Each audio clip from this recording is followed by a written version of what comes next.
Welcome to When Life Gives You Lumens. This podcast series offers thoughtful conversations on the solar industry's present state and future potential, with a focus on technology, workforce development, and strategies to help installers scale effectively. Solar is now the #1 new energy source added to the grid each year. There is now over 5 million systems installed in the US. Even before this point, solar's ubiquity was growing over the last decade, and this growth has come with many promises. 25-year installer workmanship, 10 to 20-year equipment warranties, several insurance products, production guarantees, and true-up payments if those targets aren't hit within tolerances. And the reality that quality, long-standing, great reputation contractors will help a homeowner and stand behind their work regardless of the contract because it's the right thing to do. And that's their unofficial promise to their local market. All over our industry, homeowners have been promised their solar projects will work. And in some unfortunate cases, they've also been promised that they are maintenance free. But that's not true. While some contractors have thrived, others have gone out of business during the ups and downs of the last few years of our industry, leaving many systems orphaned. In fact, there's been a 746% surge in fraud complaints, including the words solar panels, since 2018, highlighting how many fly-by-night installers have left systems in the dust. Many inverters fail before the 10-year upgrade cycle. In some markets like the Southeast, Midwest, and Texas, hail and other natural disasters cause major damage to systems. And who's going to fix those? In the Southwest, systems would benefit from an occasional panel cleaning from dusty conditions or wildfires. In the Northeast, the occasional squirrel guard upgrade, redoing wiring casing, or removing leaves, pollen, and dirt would all be helpful. The reality is that the operations and maintenance, O&M, or service as it's known, is required for a solar project. The reality is that operations and maintenance, O&M, or service as it's known, is required for a solar project. You can't just set it and forget it. It is like any other home improvement project in your house, or a system that you pay for, like your boiler, your air conditioner, your automobile, or other things. So what's new for installers now versus 5 or 10 years ago? Well, for one, there are a lot more solar projects installed, and the homeowner will almost always call the installer who built it for help. Those installers who've been around for a long time now have to service, whether contractually or reputationally, tens of thousands of systems. Those are big portfolios. Secondly, most installers who offer service don't charge for it. Service departments are cost center for contractors. And third, in some situations, contractors who offer service may have to pull from install crews or other people to take them off of net new jobs to address urgent matters. And third, in some situations, contractors who offer service may have to pull installers or other technicians on net new jobs to address urgent matters. Running an O&M department this way may have served some contractors in the past, but it is simply not sustainable in the coming decade when more systems will be installed than ever before, and they require maintenance. With the right business model, contractors can turn their service departments into revenue centers and make money. And to succeed in the future, contractors need to reconsider what O&M really means for them. There are a lot of ideas out there. Subscription models for annual health checkups, a reactive service call that can turn into an upsell for an EV charger or a battery or a heat pump, various options for active monitoring or panel cleaning services, and more. Our industry needs to evolve to consider monetizing O&M so that it's done the right way, a sustainable way, in a way that benefits homeowners. I'm joined by Tim Wachtman, now of A&R Solar, who has thought about this problem for many years. He's a real expert in the solar industry and especially well known in his local market in Oregon and Washington. He's been in solar for a long time, previously helping build Capstone Solar, and will help us unpack the potential of O&M here. Thanks, Tim, for joining us. Thank you, Jason. Great to be here. Excellent intro. Thanks. So tell us about your background, right? How did you get into solar? How did you end up at A&R? Yeah, long journey over about the last decade, and my foray into solar was happenstance. It was not an intentional move. Had a close friend that started a solar company that was floundering in the beginnings of everything, and I just fell into it. Offered to help. That really set the stage and the foundation to get a broad knowledge set from designs to ops management, field coordination, to project management, as well as the sales aspect of everything. Uh, After gaining that experience, that did lead me to creating my own business or solar development and design organization, and led to the founding of Capstone and what that became. So, my recent move and partnership with A&R, being able to join them, was significantly based off of O&M and that opportunity. So, fantastic alignment with Washington, just implementing and approving a solar consumer protection bill in conjunction with some of the big name bankruptcies and just the plethora and significant increase in orphan systems. So I felt like it was a perfect storm of events and the right setup to make a move and build something new that's unique to the industry, especially for the residential market. That's fantastic. And congratulations on the new role at A&R. We know they've got a really strong reputation in the market and have been doing it in a quality way for a long time. I want to go back to that first company you were starting with. What was causing the business to have challenges? What ended up happening to those systems?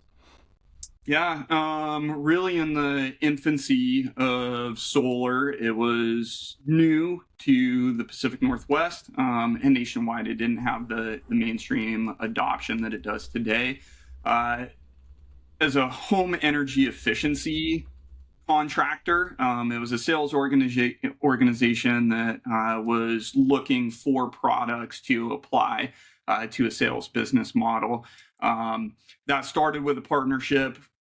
Generally, now that would be considered more of an EPC model where they were the sales arm, and they just didn't have that connection and the marginability running through a third party simultaneously, while not having the infrastructure to vertically integrate those aspects of it with experience and professionalism. So, a lot of research and development and process building or process optimization that just what wasn't mature enough at the time to really have it scale to what was needed for the business. So ultimately, that did end up happening. It was just a very, very steep learning curve, and growing the marketplace. So, technology improvements really, I think, assisted with that recovery and the ramp up.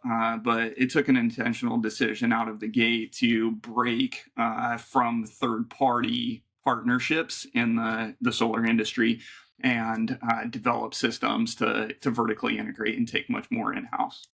It sounds like you really cut your teeth in this first job. I did. It was jack of all trades. When it's small, you got to be the end all be all.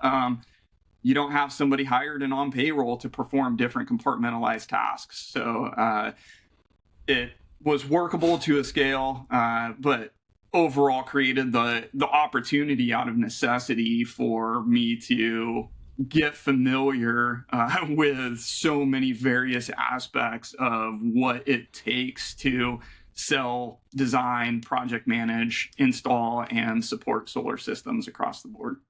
That's awesome. We find that people who started in solar as early as you have, that had to do a bunch of different roles, wore a bunch of different hats, become that much more impactful as executives, because you are not immune. You're not removed from the realities of those day-to-day jobs.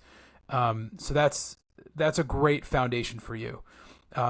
In that first job, did you guys think about servicing systems, or was it pretty dysfunctional where it didn't even happen? Right? I'm curious what happened to those systems that made it over the finish line to PTO.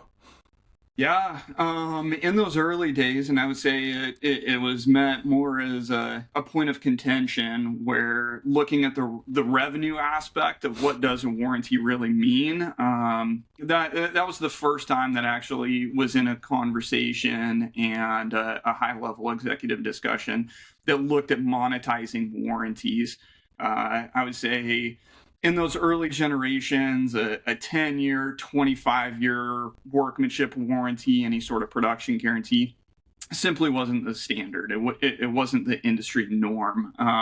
Most contractors were going with whatever their state minimum was, if that was a 1 year or 2 year workmanship warranty based on local regulations. So it did manifest initially as some attempts to sell platinum package warranties and, actually put that dollar value to that long time service aspect of solar systems. I think that pays credence to a lot of where the industry had kind of manifested that instead of selling warranties, it was a focus on getting the new business and presenting that the amount charged was so that that contractor would be in business long term. So it was more of a passive implication to servicing and warranty than something really thought out and tangible for a consumer. I want to go back to some of your past experiences, but real quick, why do you think there is a 25-year workmanship warranty or program? It feels like that's like dinosaur years in solar. And, the fact that people can stand behind stuff like that for that long, I don't know of too many other industries that have that degree of commitment or pressure or expectations set. So any thoughts around why that exists in our industry, and is it really something that makes sense? Um, I would say it's a double-edged sword. I don't want to come out and say that there aren't really, really renowned, reputable contractors that legitimately do plan, intend, and have a business infrastructure to be around 25 years later to service those systems, and they'll have the warranty reserve or the fiscal aptitude to perform that. Unfortunately, I would say those are the rare breed. A 25-year workmanship warranty is a sales tool, and the dark side of the business, unfortunately, could be that there just isn't an intent to be around or have to support that warranty long term. We've seen examples of that throughout the years, and it does tarnish the reputation, put a negative spin on the narrative for what solar means holistically and why someone would want to purchase and go to a renewable energy system. So there is value to it. However, it's been abused, in my opinion, as a sales tool without the subsequent intent to have to fulfill that warranty obligation. Yeah, I imagine the paper itself probably has a bunch of gotcha clauses or outs within them as well that give the installer the ability not to service something down the road and to avoid extra payments. Are you familiar with any of those types of clauses or anything like that? Um, Yeah, probably not specific clauses. There are workarounds for any contract for the retail or service marketplace. That tact has been used for decades and decades. A piece of paper is worth it for the salesman, but the end result is just a piece of paper, and that's the only value that it really serves. So, again, as a sales tactic, it has been an effective tool. I think now with the prevalence, the adoption of solar systems, I mean the access and ability to research and independently Google and find this stuff. That consumer education, the narrative, I think people will call out contractors and flag a worthless piece of paper versus an educated decision, and really going through a vetting process, getting competing bids, comparing warranty terms, and the legitimacy of that warranty and what it really means. A separate aspect outside of the workmanship I do want to throw in, I think, even manufacturer warranties, we see a lot of that those manufacturers fully do intend to be in business, but as time progresses and technology changes, it just may not be available, or so much time has passed, things have become a lot different. So from a high level aspect, starting early on in the industry, if you have a 25-year warranty on a solar module, those were 72 cell, 60 cell modules. Well, now we have all of these different cell types, wafer formats, going to 66 cells as a common. So for like in kind replacement, meaning form, fit, function, you don't have the same form or fit, although the function should be reasonably the same. So that is a major challenge, and something that homeowners are starting to experience now that the industry is maturing. Although there is an intent and mechanism to support those warranties, it's still not a perfect solution, just because the passage of time has modified and adapted the industry. So contractors have to adapt and come up with creative strategies and solutions to make those warranty claims and product replacements a viable option for homeowners. I think a lot of it also is probably related to branding, reputation management, what you've done in the market historically. I think of a lot of the international manufacturers who have come and gone in the U.S. market, and they do a big splash. Maybe they undercut the market on pricing, sell a bunch of inverters or rails, and then they leave. And they're not servicing anything. So what do you do? And so I think that explains probably a certain cult following around an Enphase or a SolarEdge or some of the other more stalwart providers on the hardware side. And it reminds me of similarly on the installer side, which is most people choose contractors that were referred by a friend or has great reviews online. I know there are certain markets where door knocking is more prevalent, but most people still will check something on the internet, right? And so this reminds me of the production guarantees we're seeing more and more of, right? We're guaranteeing 95% production on the forecast. Well, I just was with a business recently that does no production guarantees, been around for 20 years and is doing great. Mm-hmm. And people still work with them because of what they stand behind.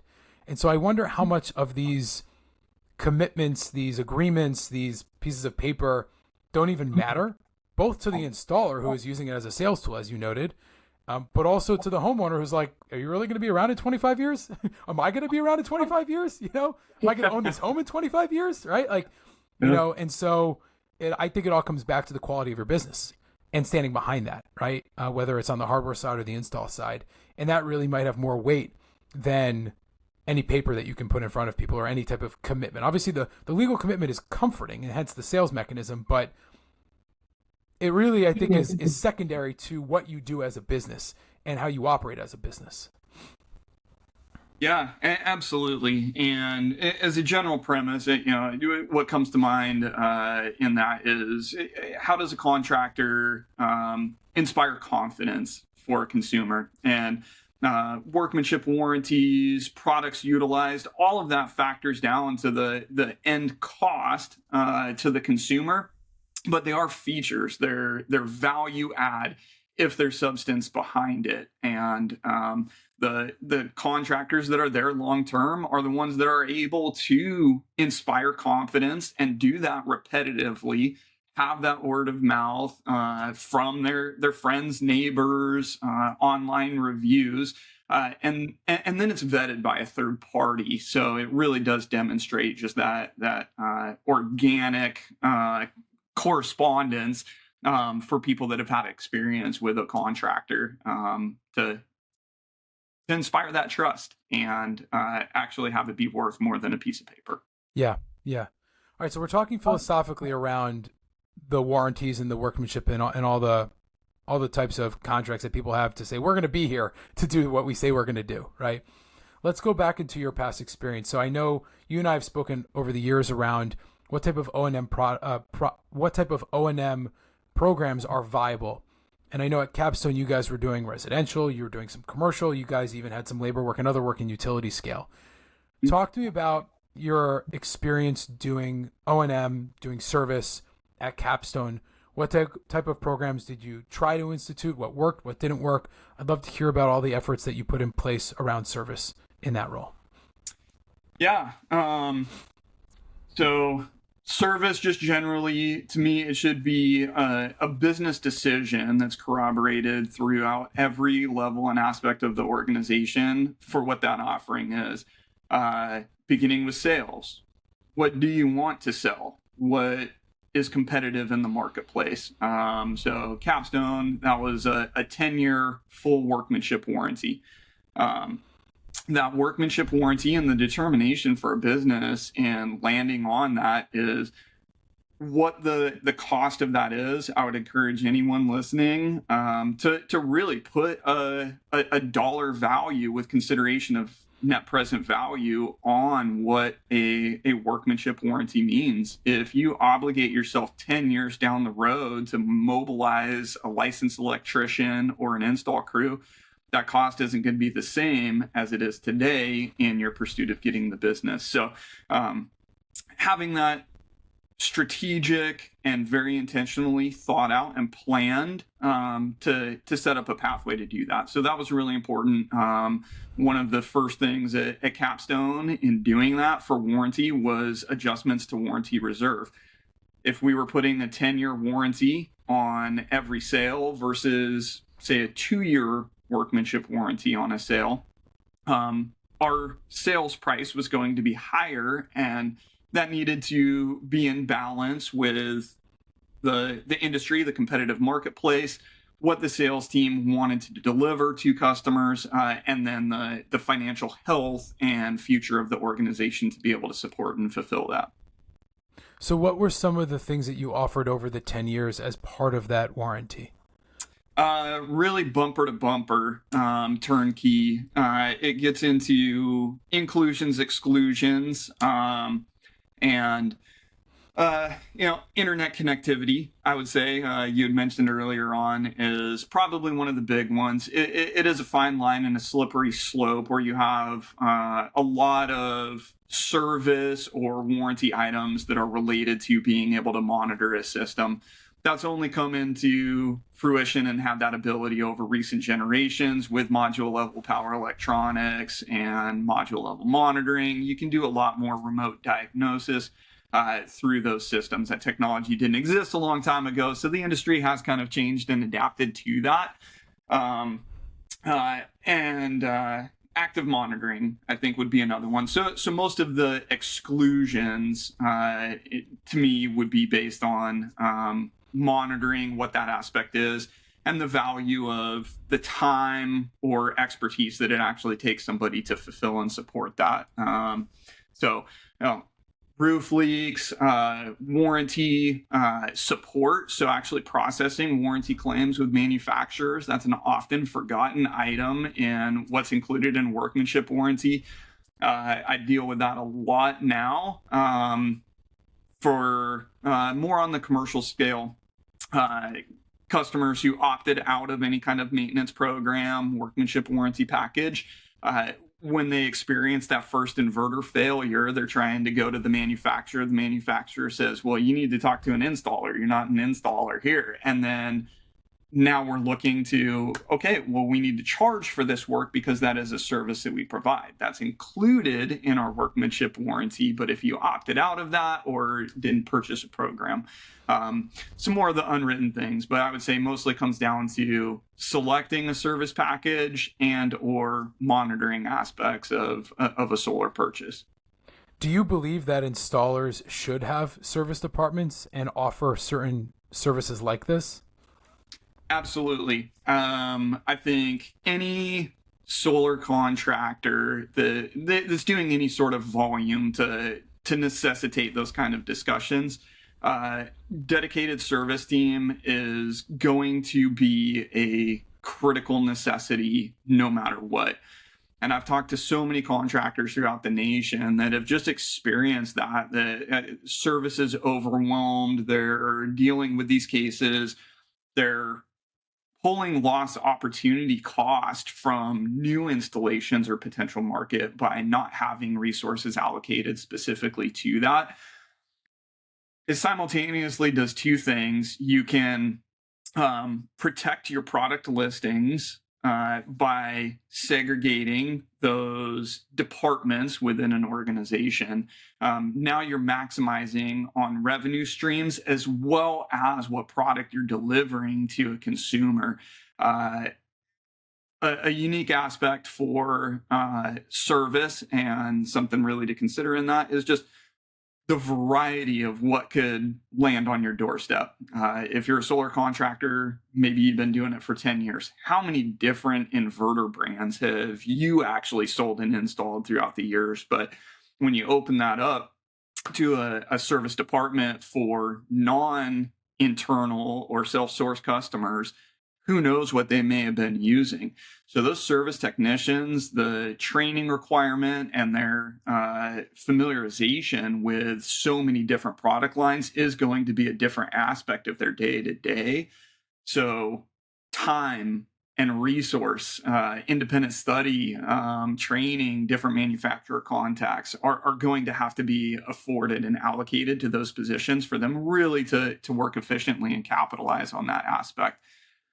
To do that with every single install team that you have, to want them to be a professional and all this stuff, it is going to limit the revenue, what they provide, and how successful they are at installing new turnkey systems with a pre-selected product list, whatever that current generation is for a contractor.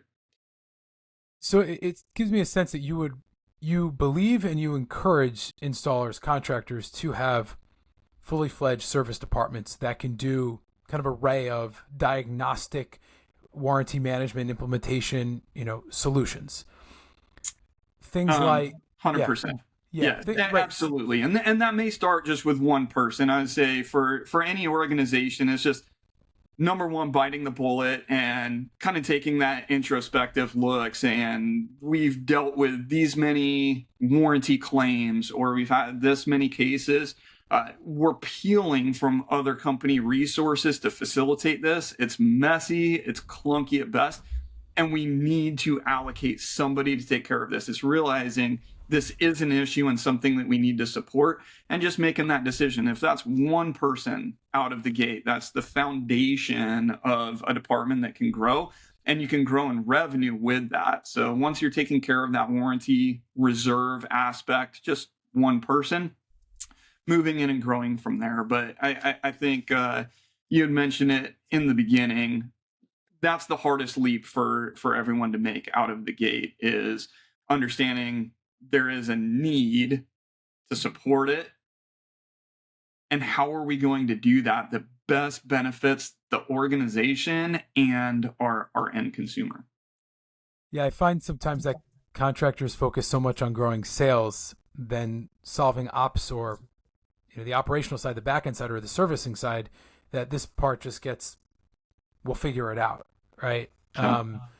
The other contrary point that I've heard is, well, if we put in a warranty package in our sales price and we grow our sales price, we're going to lose more deals, right? We don't want to show a higher red line or a higher cost per watt because someone else is going to come down the road and undercut us. What's your response to that?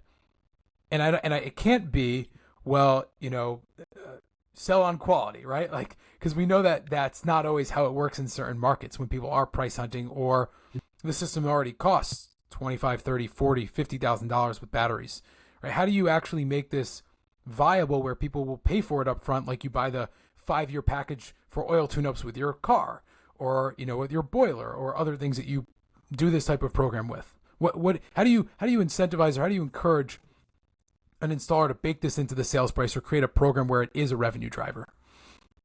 Yeah, I would say for me personally, it's just a non-negotiable. If that's something that's going to be offered to remain competitive, how are you going to fulfill it in the long run? Where I would encourage it for anybody that's considering or hasn't developed that department yet, is you're going to take multiple hits if you're eating that cost up front by not selling that value, creating that warranty reserve so that you have the funds to allocate long term towards it. When you eat the cost of going out and not billing for a warranty afterwards, it's another deficit. And that's the habit that most contractors have kind of fallen in a rut of. They want to maintain reputation. There was no strategic plan for warranty support and long-term service of these systems. So they just eat the cost. And to me, if you're eating the cost at the point of sale and then you're eating the cost when you have to mobilize on something that could have been billable to maintain reputation, that's two misses right there. Also, two good reasons to establish a service department. You cover both of those lost opportunity matrices where you're going to be financially healthy, and you're going to provide a higher level of service to the end user. It just normalizes the fact that you do need professional, trained staff to support this household investment, this improvement, addition, or treat it like any appliance in your house. I don't want to necessarily tear apart my refrigerator to figure out what's going on with the compressor if there's somebody that can knock it out in way less time for a reasonable price and have it done at a much better level than my untrained self could do it myself. So that really is the dynamic and something that people understand. It's inspiring that confidence and having it make sense. It really isn't an excessive cost that goes on the upfront sales price. Recognizing that there is value to what's on that piece of paper and it does mean something, starts with the sales team for sure. If they're not interested and it's just a passive, well, this is how we've always done it. Like, what does a 10-year bumper to bumper workmanship warranty really mean, right? There is a value to that. There are people attached to that. There's administrative, there's schedulers, there's gas that goes in the trucks. There's continuing education, market research, product knowledge. So, I would say it's really a no-brainer. I would find it very surprising if there was an organization that did not have a dedicated service department that couldn't quantify and put a number on their books that says this is what we lost every year for the last 10 years or however long they've been in business by not having a plan of action and a dedicated department to handle this aspect of our business. Yeah, I've been exploring this topic with installers for about 18 months now, and the vast majority of them see this as an expense area and a cost of doing business, and there is concern or friction or discouraging feelings around making it a revenue driver, thinking creatively. And you listed a bunch of things that contribute to that expense. I didn't even think of product exploration of new things out there, or a licensed electrician every time. In fact, usually it's two people for doing the work, right? It could be multiple truck rolls. So I again, when people are so focused on price hunting, I agree that there should be a warranty reserve. I agree that this is the way to create a sustainable business. I agree that it'd be great for a salesperson to turn around and say, no, you should pay for this workmanship agreement up front because you want me to have the reserve to be around to service it. Whereas the competitor down the street is actually saying, no, you don't need it. And I guarantee you they won't be here in 5 years and you're going to call me back again. And I actually hear that story all the time, which is I lost a deal to this guy, but it's okay because when the guy went out of business and didn't even finish the project, he called me and, well, he was stuck with the bill. So I guess where I'm going with this is we agree there's an expense profile to this. And a lot of people are hesitant to applying that to their business, but they know they need to, or they just kind of ignore it. What are some creative programs, some revenue strategies that you've seen work or that you're intrigued by that could make service not just, hey, pay for a 10-year strip up front, right? Or, things like subscriptions or pay a la carte or, base fee for monitoring plus upside. Like, any of those interest you? Any creative ideas around O&M programs that you think are sustainable? Yeah, absolutely. And you kind of covered the gamut there and possibilities. I would say it's still kind of infantile and a new concept, primarily for the residential market. Whenever you talk about O&M, most people go straight to large commercial utility scale sites. That's really where it's been normalized, that proactive maintenance might save $25,000 for that year on a service that cost $5,000. So the ROI and how it pencils out is a lot different. I do like the a la carte strategy as a building block for each individual contractor. Their company culture, personality is going to manifest through that support and what fits their business model the best. But it's going to force you to really itemize and think about the dollar value of each service aspect that you can provide. And it's going to be drastically different by territory. So, as you mentioned in the beginning, panel cleaning service in the Utah desert is probably going to be a lot more important than in the Pacific Northwest, where it rains every single day and your module soiling is going to be if there's pollen accumulation, right? So really just identifying those, looking at the a la carte, you can put those into packages from there, but going through that exercise of what aspects are really important and prevalent to the business. It's going to be tailored to the client base and the market for each contractor as well. I look at just the types of consumers I've worked with throughout my time in the solar industry, and active monitoring would be a phenomenal package for the 80-year-old mom that bought the solar system, wants to hand things down to her kids, but doesn't even have a smartphone, right? Those types of people, or maybe they just don't want to monitor and manage their system and want somebody else to do it for them, right? Like, that's a really great offering, and something that I've been a big proponent of. You had mentioned in the early generations kind of what the issues that started this track were. It keeps me awake at night imagining the number of systems installed in the early days. No MLPE, nobody was IV curve tracing on residential systems, any of that stuff. So maybe there's tens of thousands of modules that from day one were never even connected at the point of install. And who would know? Right. So those features out of the gate, creating this posture to essentially document and demonstrate to a consumer that you fulfilled your obligation, everything is functional out of the gate. You need to have that foundational stance. And from there, where anything is service, if something's not working, you'll know how is that identified. And then here's what we can do about it, what that cost is, whether that's baked in up front or an a la carte service. It creates value in each one of those specified services.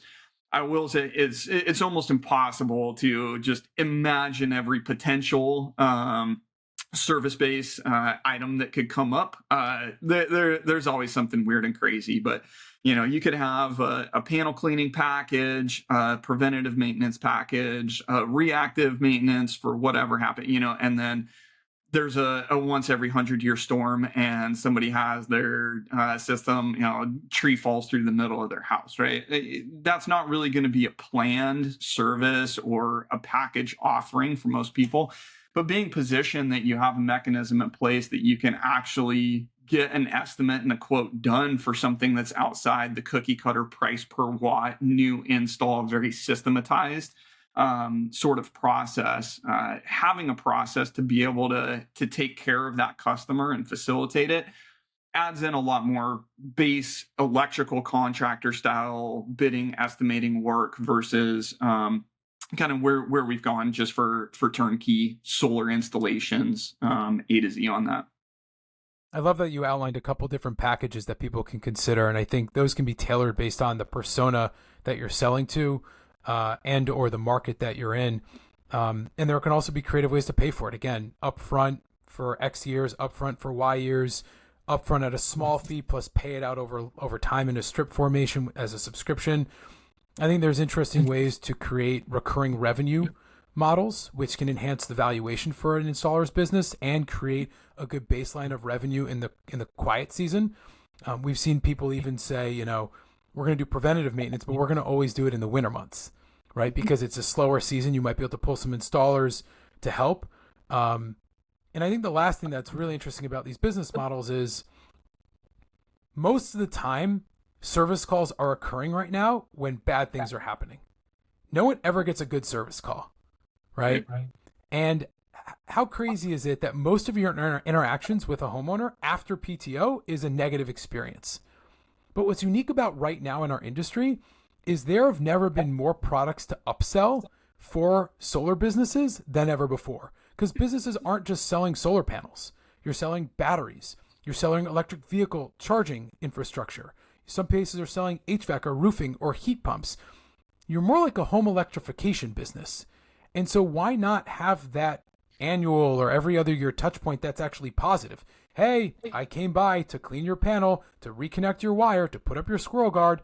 Everything's looking good. By the way, are you thinking about an EV? We've got this cool promotion for the end of the year on new charging infrastructure. We partner with ChargePoint or Juicebox. So I just think that because portfolios are so big of existing systems for a lot of mainstay installers, and because someone's paying for it at some point, there's a big opportunity to make service departments revenue drivers. And how great would it be that your interaction with your customers, your best sales tools as referrals, is positive and not, oh, something's broken. It's, oh, I came here to do this under our agreement. Hey, have you thought about this other product? So I just think that there is a business model shift. And I think that's what you're alluding to here, is that there's a dynamic shift at these installers that they need to internalize to really take charge of this opportunity here and not just see it as a continual burden for them. Yeah, absolutely. You hit the nail on the head. I couldn't agree more. From a foundational premise and just business ethics and what does that look like? Going from an operating expense dynamic, I don't want anybody on a field crew, project management to have something go wrong at a customer site and have any thought in their mind of, well, how can I get out of this, right? Like, it's going to be expensive, or I don't have the resources to go and take care of this person. How can we avoid it? That's a terrible dynamic. The customer's going to feel it. They're going to have that trickle down effect. So getting to a point that you've built a system for servicing your customers, that you're not worried about the financial aspect. You're not worried about having the right technicians available with no lost opportunity cost to go and take care of somebody. And then having a positive interaction with a customer that you have the opportunity to upsell new technology, maybe something that they didn't consider or wasn't available when they originally installed a PV system. Those are all positive aspects that drive the narrative for normalizing servicing a very large investment into people's home to keep them operating 25, 50 years. Like, I mean, that potential is there. Technology is kind of stabilized as far as solar modules, inverter equipment. We're not seeing 175 watt modules going to 300, overnight. So there's some long-term compatibility that I think is really interesting and supports the timing of really building strong service departments and having that mechanism in place. That's awesome. I know we're running long on time. It would be not appropriate for me not to ask you about technology, because you're one of the most forward technology people that I know. I know you're a pilot in several ways, and from your National Guard service experience as well, you're always thinking about efficiencies. I think when we first met, you were asking me about photogrammetry and LiDAR and 3D modeling and things that were new to almost every installer that we had spoken with. So over to you, Wright. What are some new technologies that get you excited around building service departments in your new role at A&R that you're thinking about, that you're looking at? How are you infusing technology into what you're expected to build out at A&R? Yeah, that's a great question. So, thermal assets, especially at scale, is phenomenal. And for service departments as a whole, that is a critical piece and aspect of it. So looking at the industry shift going from utility, large commercial scale, and being able to apply those assessments and analysis to residential, smaller sites and have that more mainstream. Really, really looking forward to that. For installed products, from a service side, the prevalence of storage is becoming just a natural part of a holistic renewable energy system. Time of use programs, California with NEM 3.0. There are a lot of misses, and we do deal with a lot of dissatisfaction because of future feature sets that just haven't been launched, weren't available at their time of purchase. So things like generator integration with PV and storage, like that's huge. Some people may have been promised that it was coming at some time in the future and they were going to be forward compatible with it. Turned out not to be true. You have to have responses and be knowledgeable in the industry to present all of that stuff and have some pre-scripted responses that are educated to let consumer know this is what you have. This is what there is now. How cool is that, right? We can integrate all of this together. Things like load shedding management devices, those are huge. We see, somebody bought storage maybe years ago and haven't really experienced a long-term outage where they needed that backup. They were asleep, their heat pump kicked on overnight, and their battery was dead when they woke up in the morning. They didn't plan for that. So a lot of those items are like new add-ons that as you're servicing these customers may start with a complaint from the customer, but you have a solution to provide, and looking at not only handling their complaint, but manifesting a solution and an improvement simultaneously. Solution and improve, I think is great.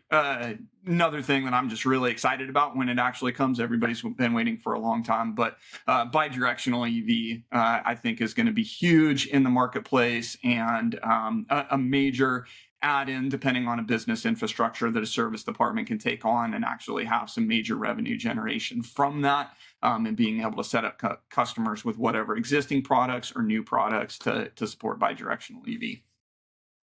There's a ton of exciting tech, and I think solar's had a tough last 2.5 years, but the businesses that have made it through and come out more efficient, more streamlined, that are being forward-looking about these things, I think the opportunities are enormous for them as we go forward into the latter half of this decade. So a couple key takeaways that I'm gathering here. Service is going to cost an installer either way, so you might as well charge for it, right? And you might as well find your way to build that warranty reserve and to create a revenue model that works for you and your market and your team.